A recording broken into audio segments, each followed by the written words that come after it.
Hello les copains, j'espère que vous allez bien. Bienvenue dans ce nouvel épisode qui conclut un petit peu voilà, les illustrations que j'ai réalisées pour le concours Winsor & Newton, sur lesquelles je me suis bien éclaté. J'ai hésité à me relancer dans une autre, mais j'ai été pris par d'autres trucs dont je vous parlerai certainement dans de futurs épisodes. Bref, du coup là je me suis dit on va finir en beauté. Comme vous pouvez le constater, je suis parti sur un format un peu plus grand.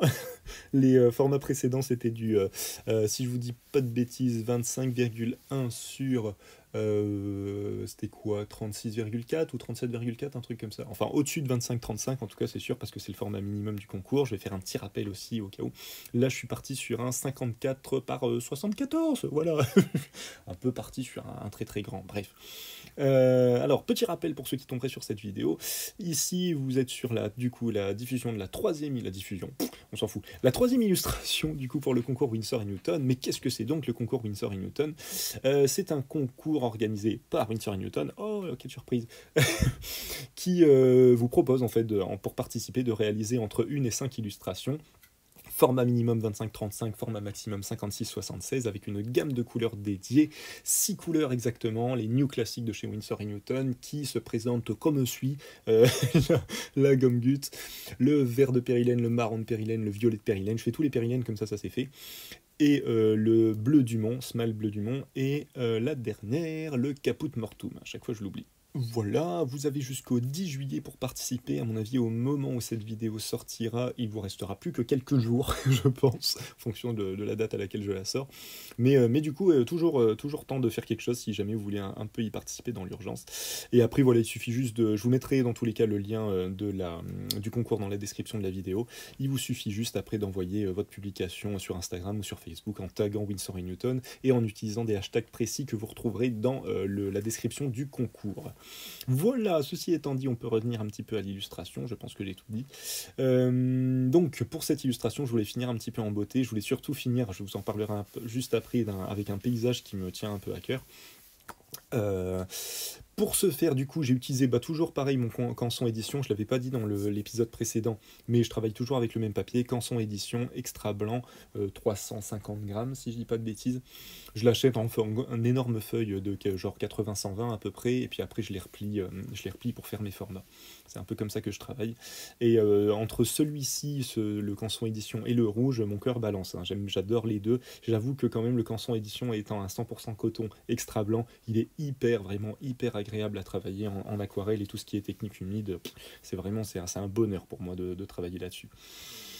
Pour ce faire, alors comme vous pouvez le constater, j'essaye de me repérer un peu parce que j'ai pas l'habitude de travailler sur du format aussi grand, donc j'essaye surtout de pas merdouiller sur ce que je vais faire.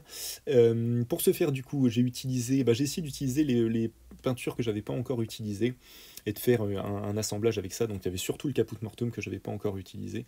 Donc du coup, j'ai fait un assemblage avec ça. Je suis resté toujours pareil sur la gomme gut en début, parce que ça reste pour moi une très bonne couleur pour faire, comme vous pouvez le constater, du croquis, pour démarrer quelque chose avec. Et ensuite, je vais travailler avec du Caput Mortuum et du vert de périlène. Alors, vous voyez pas bien la photo. Normalement, elle doit apparaître juste maintenant en bas à gauche. Désolé, je l'ai laissée un petit peu petite, mais pour pas que ça empiète sur l'illustration. La photo, en fait, qu'est-ce que c'est? C'est mon dernier voyage en Guinée-Conakry. Voilà, je vous le fais rapide. En fait, j'ai passé toute mon enfance, mon adolescence et mon début, entre guillemets, de vie d'adulte à Conakry parce que mon père était ingénieur. Bref. Et du coup, voilà, j'ai un peu tous mes souvenirs là-bas, toute ma vie, un petit peu et là-bas. Hein. Je rentrais en France que pour l'été. Et du coup, voilà, j'ai fait vraiment toute ma scolarité et tout ça là-bas. Voilà pour la petite histoire. Et donc, du coup, je me suis dit, quitte à finir sur un grand format, autant finir sur quelque chose voilà, qui me parle beaucoup. Ici, il s'agit en fait d'une photo de l'intérieur du jardin du 2 octobre. À Conakry. Pourquoi le 2 octobre? J'ai été vérifié vite fait, hein, quand même, pour pas dire de bêtises.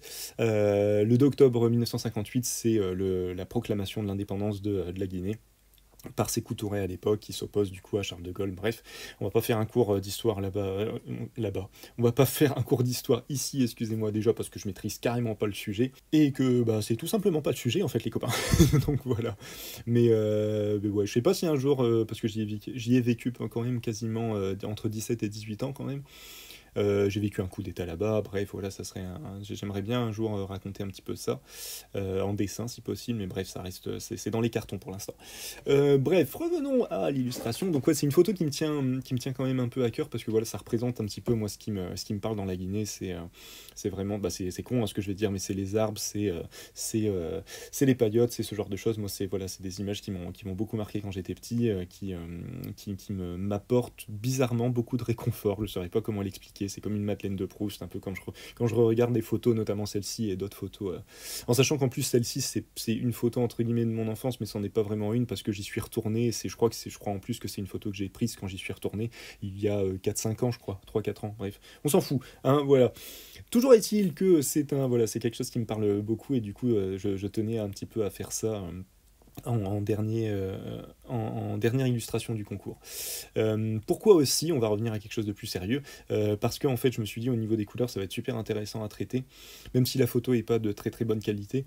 Des fois je reviens un petit peu d'un point de vue technique du coup, je trouve ça super intéressant en fait de partir d'une photo qui est pas, entre guillemets, qui est pas belle, qui est pas voilà, qui a pas été traitée visuellement, qui n'est pas ultra précise, où les contrastes sont pas forcément marqués. Super intéressant parce que euh, ça va vous permettre entre guillemets d'ajouter votre touche. Moi, quand je regarde cette photo là, ça me rappelle des souvenirs, tout ça, donc il y a ça qui joue forcément, mais il y a aussi le fait que je me dis qu'est-ce que moi je vais pouvoir y apporter. Voilà, c'est vraiment une photo prise un petit peu vite fait comme ça.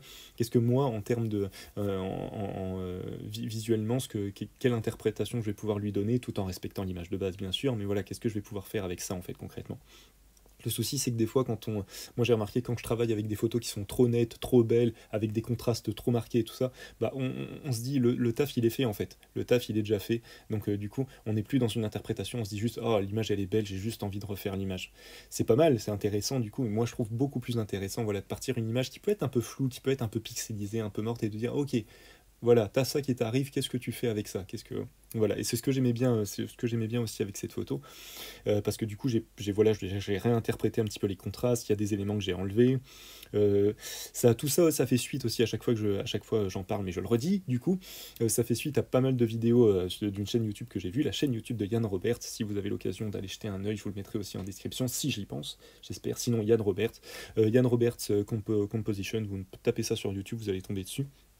C'est un peintre, si je dis pas de bêtises, voilà, qui donne des cours en fait sur la manière de composer une image, la manière d'interpréter une image, recadrer une image, bref. Et il a une façon de travailler, une façon de peindre qui est, on est au bord de l'abstraction tout en étant dans le figuratif. C'est super intéressant. Il va au plus simple. Il a un œil hyper acéré quand même sur ce qui entre guillemets, d'après lui, toujours un mérite d'être peint. Peint, oui, c'est ça. Mérite d'être peint ou pas. Et du coup, c'est super intéressant. Faut pas tout prendre pour argent comptant, hein, comme avec n'importe quel artiste que vous suivez, mais c'est intéressant à suivre et puis essayer de sortir quelques éléments, quelques informations de ce qu'il dit pour pouvoir vous réinterpréter le truc à votre manière. Bref, je me suis encore paumé. Heureusement que les vidéos sont un peu longues, hein, sinon... je vous raconte pas comment je me galère quand je dois faire tous mes timelapses de 30 secondes. Là, pour être concis, c'est une catastrophe. Bref, petit aparté fait, revenons à l'illustration. Donc comme vous pouvez le constater en fait, donc j'ai travaillé de la même manière que j'ai travaillé avec les autres illustrations, si ce n'est que là j'ai travaillé directement en mode penché. Je me suis dit ça sert à rien que je pose des couleurs, j'aurai pas le temps de toute façon de bien les mêler, le format est beaucoup trop grand. C'est de ça dont je voulais parler d'ailleurs aussi, le fait que comme le format est grand, c'est qu'est-ce qui est compliqué en fait à l'aquarelle, que quand on travaille sur un grand format, bah, c'est que en fait, la couleur elle va sécher tout simplement. L'eau va sécher beaucoup plus rapidement. Sur un petit format, vous avez largement le temps de garder un papier un peu humide, de travailler un petit peu dans le côté mouillé du papier. Dès que vous passez sur un grand format qui dépasse la 3 par exemple, en tout cas pour moi c'est comme ça, dès que je dépasse la 3, je sais qu'il va falloir que je change un petit peu ma méthode parce que j'ai beau humidifier complètement la feuille, j'aurai à moins de la réhumidifier toutes les 10 minutes, quoi, enfin même pas toutes les 5 minutes plutôt, je vais avoir du mal à travailler dans le frais. Voilà.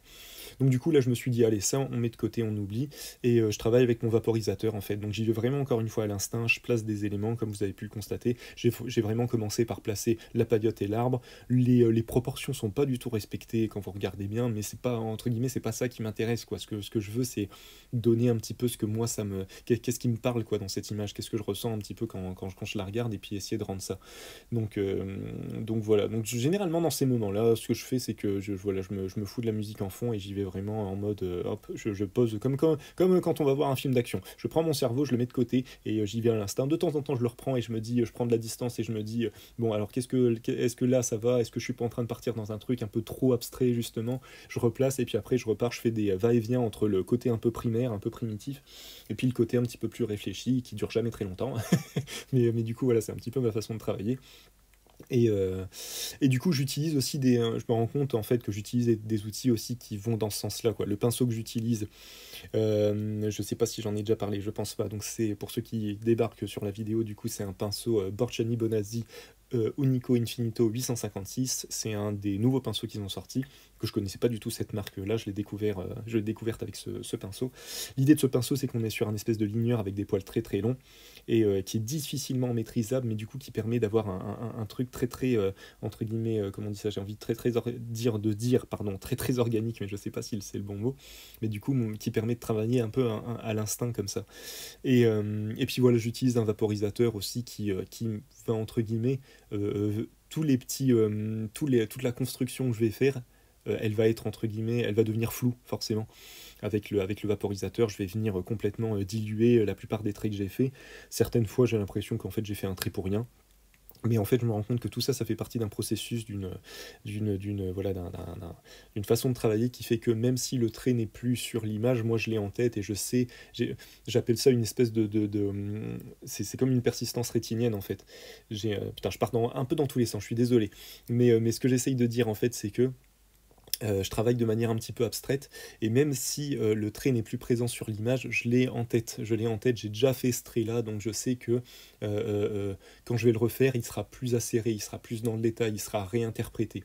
Je sais pas si c'est très clair ce que je dis, mais vraiment moi je fonctionne de cette manière là, je fais un trait, je l'estompe, je le gomme pas, il faut surtout pas annuler le trait, il faut le garder, c'est très important, et après je superpose au fur et à mesure. D'un trait très léger, je vais essayer d'aller vers un trait de plus en plus foncé, ou une couche très légère, je vais essayer d'aller vers une couche de plus en plus foncée. C'est un peu ma façon de travailler. Et en fait, au fur et à mesure, voilà, je vais affiner un petit peu le truc, hein, exactement comme quand on fait de la sculpture ou ce genre de choses. On va pas commencer, cela dit, certains artistes font ça, on va pas commencer à détailler si on fait un buste, on va pas commencer à détailler tout de suite un nez ou un œil. Non, on va commencer à creuser les yeux, on va faire ressortir le nez, la bouche, le menton, on va commencer à travailler tout d'une manière très très abstraite et très un coup par-ci, un coup par-là. Et après, on va commencer à rentrer dans le détail avec certaines zones, une fois qu'on sent que la composition est bonne, que la structure est bonne, qu'on est parti sur un bon pied. Bref, j'espère que ça vous intéresse ce que je dis, parce que moi je m'amuse, hein, clairement à faire ce genre de vidéo, ça me plaît. Mais voilà, j'espère que je suis assez clair dans ce que je dis, je pense pas du tout, mais bon. Voilà, là je pense qu'on arrive tout doucement à la fin. Donc je suis resté, quand vous regardez bien par rapport aux autres illustrations, je suis resté assez transparent sur celle-là, grand format oblige, hein, certainement, mais du coup j'ai essayé de noircir certaines parties, mais au final je trouve que voilà, il y a moins de contraste que sur les autres, et en même temps, à un moment, voilà quoi, à un moment je me suis arrêté, j'ai passé, je le dis jamais, mais là pour le coup sur ce format-là, j'ai dû passer 2 heures, entre 2 heures et 2 heures et demie en tout. Moi j'aime bien travailler en session courte, j'aime bien faire une seule session et voilà, qu'elle soit cadrée, qu'elle soit courte, donc généralement 2 heures et demie c'est vraiment mon maximum. Et voilà, je suis arrivé au bout, là je commençais à fatiguer un petit peu et je me suis dit bah voilà, je pense que là c'est bon, je pense que là j'ai donné ce que j'avais à donner. J'aime pas trop moi revenir sur mes productions, sur ce que je fais et tout ça, j'aime bien le côté, voilà, c'est un instantané quoi. J'ai travaillé de cette manière-là, à cet instant-là, j'ai ressenti cette chose-là à cet instant-là et du coup j'essaye comment dire, de pas revenir dessus, de pas altérer entre guillemets l'émotion et le truc que j'avais là. C'est très abstrait ce que je suis en train de raconter, mais c'est un peu comme ça que je le ressens. Parce qu'à chaque fois, certains me disent ah c'est dommage, là il y a un petit souci de composition, là un petit souci de morphologie, de structure et tout ça, tu veux pas revenir dessus? Je fais non, j'ai pas envie de revenir dessus, il est comme ça, il est comme ça, il a été pensé comme ça, il a été senti comme ça, et j'en ferai un autre si je vois que ça va pas. Mais j'aime pas revenir, j'aime pas trop revenir parce que je peux vite tomber dans une boucle avec ce truc de revenir dessus. Je peux vite me dire ah putain bah alors oui ça va pas donc je vais le refaire. Ah putain maintenant je vois que ça va pas non plus. Et c'est un truc un peu sans fin en tout cas pour moi et j'ai énormément de mal à m'arrêter. Du coup voilà je préfère faire un espèce de gros one shot et je me dis bah voilà c'est comme ça, il est comme ça, il a des défauts, il a des points positifs. Il y a un petit côté un genre de sensibilité quoi dans le truc quoi. Et c'est ce que moi j'apprécie, c'est ce que j'aime voir dans les dessins des autres. J'aime pas quand c'est trop léché, j'aime pas quand c'est parfait, j'aime bien le côté brut, j'aime bien le côté un petit peu travaillé. C'est pour ça que j'adore les croquis, justement, parce que c'est là que vraiment il y a toute la magie du truc. Enfin bref. Bon, là je meuble un peu, hein, vous vous rendez compte, j'espère que ça vous intéresse. Mais du coup, voilà, je me disais que ça pouvait être intéressant aussi de vous expliquer un petit peu ça, partir dans une espèce de philosophie de comment je dessine et comment je vois un petit peu, je vois le dessin, la peinture, tout ça. Bref, bah écoutez, on arrive à la fin de cette vidéo. Hop, petit mouvement de caméra, désolé pour le mal de mer, hein, comme d'habitude. Bref, j'ai pris énormément de plaisir à faire cette série d'illustrations, j'espère que vous prendrez plaisir à les regarder. Si vous avez des questions, des commentaires, n'hésitez pas. Je referai certainement du grand format parce que c'était vraiment plaisant à faire. Et voilà mes 3 illustrations pour le concours. Sur ce, je vous souhaite une bonne journée, une bonne soirée en fonction de l'heure à laquelle vous regardez cette vidéo et je vous dis à la prochaine. Prenez soin de vous. Salut, salut.